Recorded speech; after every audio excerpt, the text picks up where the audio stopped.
میرے ابا رات کو 3 بجے اٹھ کر تہجد کی نماز پڑھتے اور پھر قرآن مجید پڑھتے رہتے۔ وہ اپنے کمرے میں اکیلے سوتے تھے، مگر میں یہ دیکھ کر حیران ہوتی کہ صبح 5 بجے میری بھابھی اپنا منہ چھپا کر ان کے کمرے سے نکلتی اور ان کا حلیہ بہت خراب ہوتا۔ میں بھابھی سے وجہ پوچھتی تو وہ میرے ابا کو بددعا دیتی کہ جب تمہارا باپ مرے گا اسے قبر بھی جگہ نہیں دے گی۔ ایک روز رات کو ابا کے کمرے سے بھابھی کی چیخوں کی آواز آ رہی تھی۔ میں بھاگ کر ابا کے کمرے میں گئی تو میرا دماغ چکرا گیا، کیونکہ بھابھی آج بھی میری آنکھ تلاوت قرآن پاک سے کھل گئی تھی۔ میں نے گھڑی کی طرف دیکھا تو صبح کے 4 بجنے والے تھے۔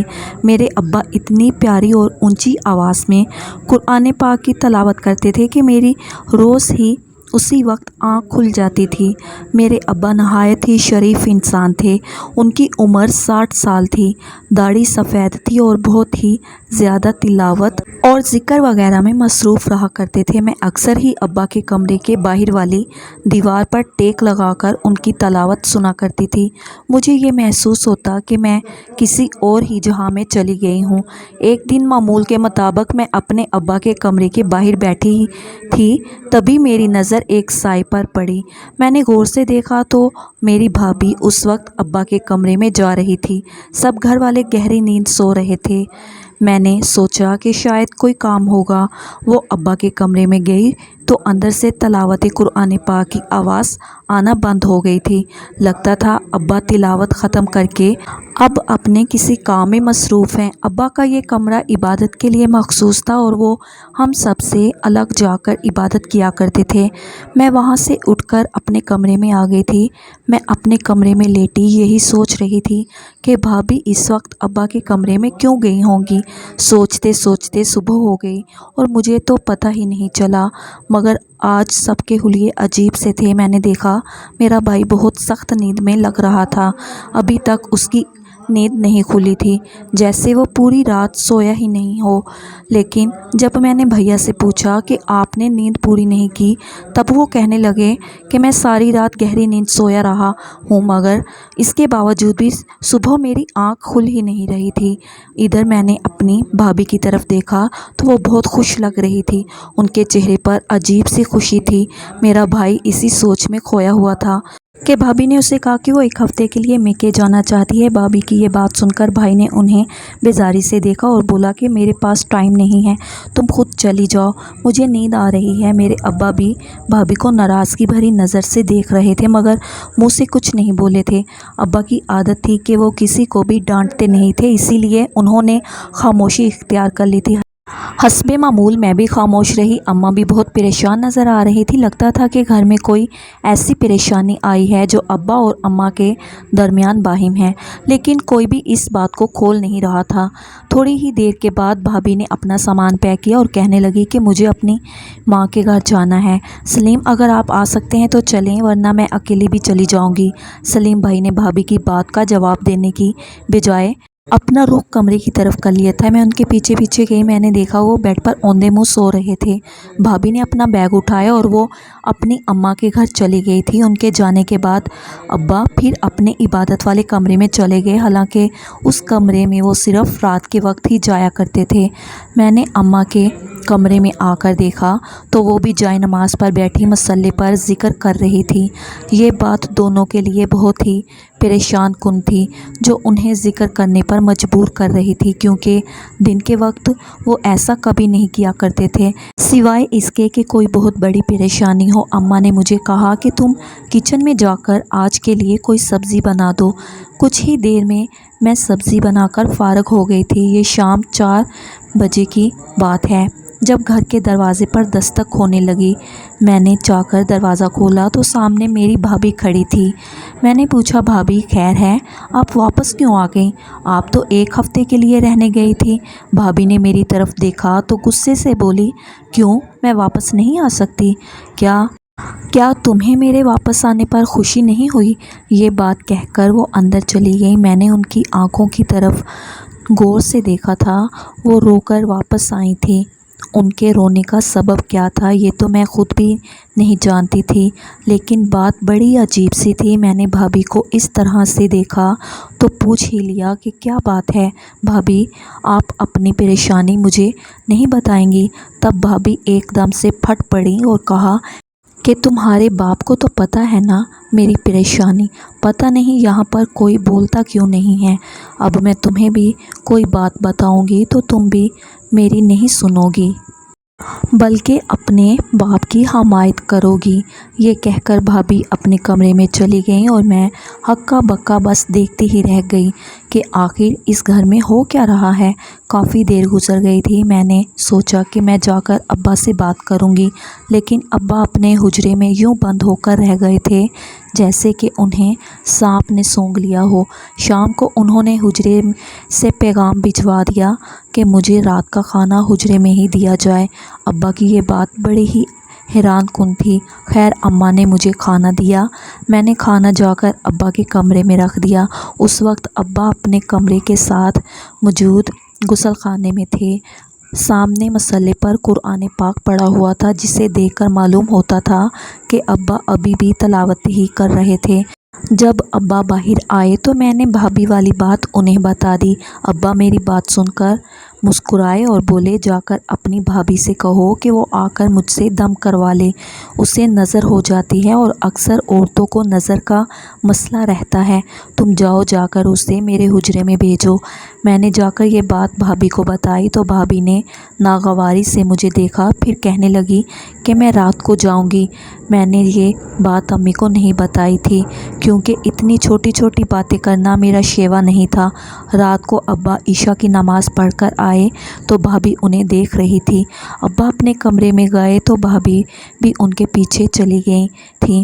انہیں ابا کے کمرے میں تقریباً 15 سے 20 منٹ گزر چکے تھے۔ مجھے یہ بات عجیب لگی کہ وہ اتنی دیر سے وہاں کیا کر رہی ہے۔ تقریباً آدھا گھنٹہ مزید گزرا تھا کہ میرے ابا کے کمرے سے بھابھی کے چیخنے کی آواز سنائی دی تھی۔ میں حیران ہو گئی۔ پہلے مجھے لگا یہ میرا وہم ہے، لیکن پھر بھابھی کی چیخ و پکار بڑھتی ہی گئی۔ بالآخر گھر کے سب لوگ باہر آ کر صحن میں کھڑے ہو گئے۔ دیکھا تو یہ چیخیں ابا کے کمرے سے آ رہی تھی۔ ہم لوگ ابا کے کمرے کی طرف بڑھے تو وہاں پر میری بھابھی عجیب و غریب حال میں نیچے فرش پر ایسے پڑی تھی جیسے کسی نے ان پر ظلم و تشدد کیا ہو اور وہ کافی دیر سے درد میں تڑپ رہی ہوں۔ بھائی پر نظر پڑتے ہی بھابھی فوراً اٹھ کھڑی ہوئیں اور بھائی کے سینے سے لگ کر رونے لگیں۔ مجھے بچا لو، خدا کے لیے اس درندے سے بچا لو، یہ بہت ہی برا شخص ہے، اس کے اندر ہوس بھری ہوئی ہے، یہ مجھے بیٹی کی نظر سے نہیں بلکہ ایک بری نظر سے دیکھتا ہے۔ میں سوچ بھی نہیں سکتی تھی کہ میرے باپ کی عمر کا شخص میرے بارے میں ایسی باتیں سوچتا ہوگا۔ میں تو بھابھی کے منہ کی طرف دیکھتی رہ گئی تھی۔ ارے دیکھ کیا رہی ہو؟ تمہیں سمجھ نہیں آ رہا کہ اس کمرے کا ماحول کیا بنا ہوا ہے؟ تمہارا باپ میری عزت پر حملہ کرنے کی کوشش کر رہا تھا۔ مجھے دم کرنے کی بجائے اس نے مجھے اپنے کمرے میں بلایا تھا اور یہاں میرے ساتھ دست درازی کرنے لگا۔ ایسا سسر اللہ کبھی کسی دشمن کی بیٹی کو بھی نہ دے۔ یہ شخص اتنی بری نیت کا نکلے گا میں نے سوچا بھی نہیں تھا۔ میں تو انہیں اپنے باپ کی جگہ مانتی تھی۔ ابھی بھابھی یہ باتیں کر رہی تھی کہ ابا کمرے سے باہر جانے لگے، تب بھائی نے انہیں روک لیا۔ ابا کہاں جا رہے ہیں؟ یہ جو باتیں کر رہی ہے مجھے ان کا جواب دے کر جائیں۔ ابا نے پھٹی پھٹی نظروں سے اپنے بیٹے کو دیکھا جیسے انہیں اس بات پر یقین ہی نہ آ رہا ہو۔ بیٹے تم مجھ سے اس بات کا جواب مانگ رہے ہو؟ اس سے پہلے کہ میں مر کیوں نہیں گیا؟ ابا میں نے جو بات کی ہے اس کا جواب دیں۔ بھائی نے بڑی سختی سے ابا کو اپنے بازو میں جکڑ رکھا تھا جیسے کہ وہ انہیں مجرم مان رہے ہوں۔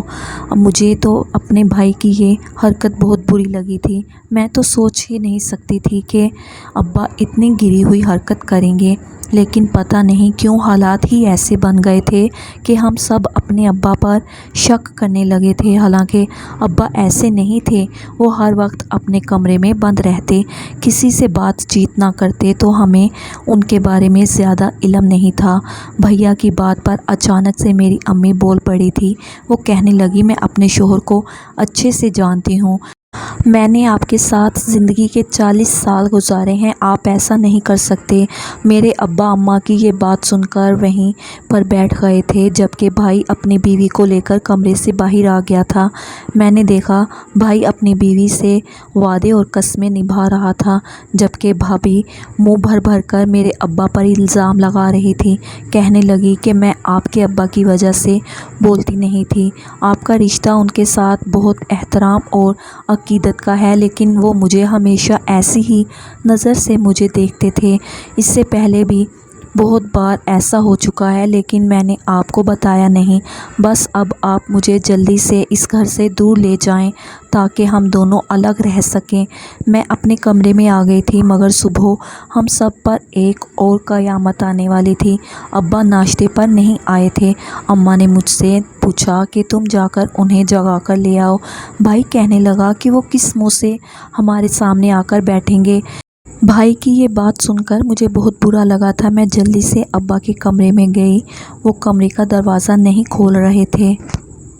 میں نے آ کر بھیا کو بتایا۔ امی اور بھیا پریشان ہو گئے۔ ہم نے ابا کے کمرے کا دروازہ کھولا تو وہ جیسے آخری سانسیں لے رہے تھے، ان کے چہرے پر ٹھنڈے پسینے تھے اور آنکھیں بے نور ہو چکی تھیں۔ ہم فوراً سے ابا کو ہسپتال لے گئے، مگر ڈاکٹرز نے بتایا کہ ابا کو ہارٹ اٹیک ہوا ہے، ان کو کوئی بہت بڑا صدمہ پہنچا ہے۔ میرے ابا وہ اٹیک نے سہ نہیں پائے تھے اور اس دنیا سے چلے گئے تھے۔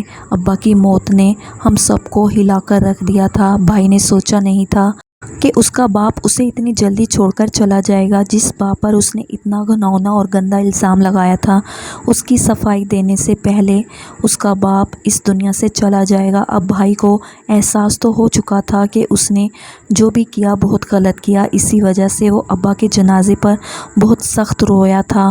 اس کی آنکھوں میں آنسو تھے اور لگتا تھا جیسے وہ خود کو کبھی معاف نہیں کر پائے گا۔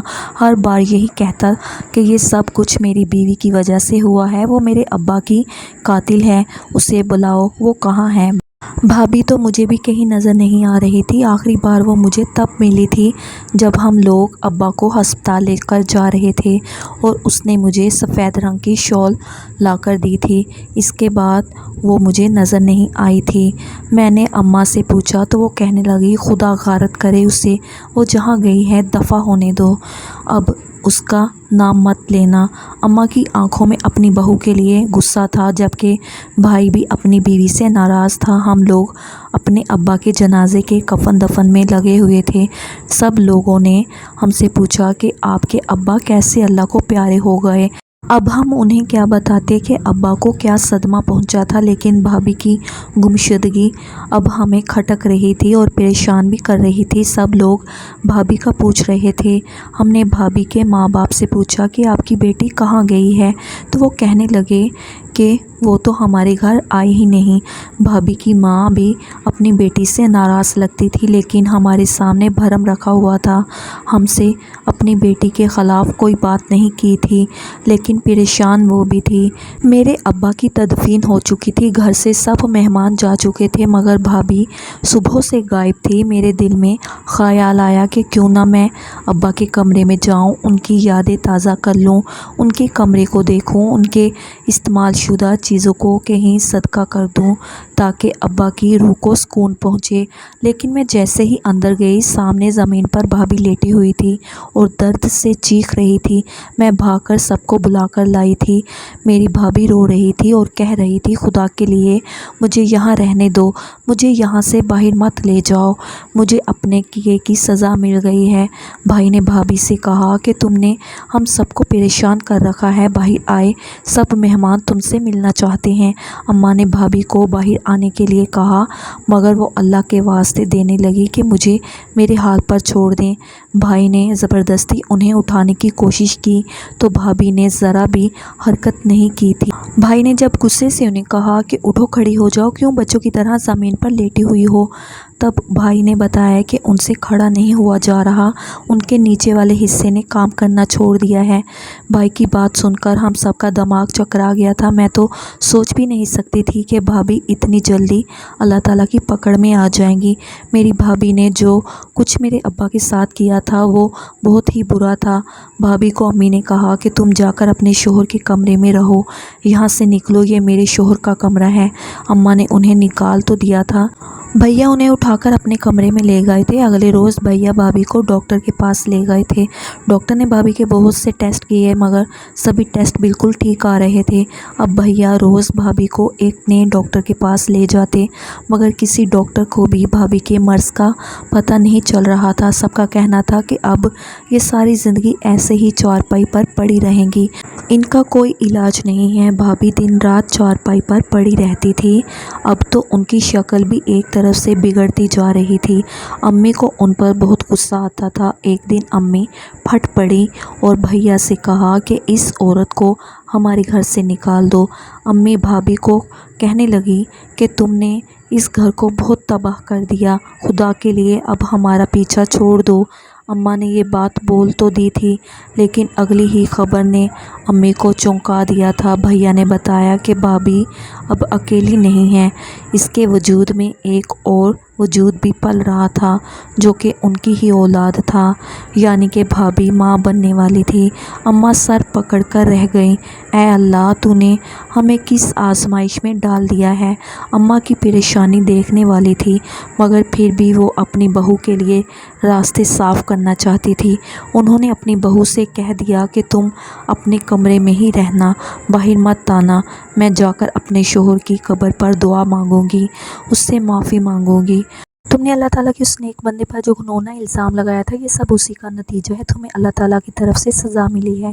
بھابھی نے کسی بھی بات کا کوئی جواب نہیں دیا اور دیتی بھی کیوں، وہ اب قصوردار تھی اور انہیں اپنے کیے کی سزا ملنا ہی تھی۔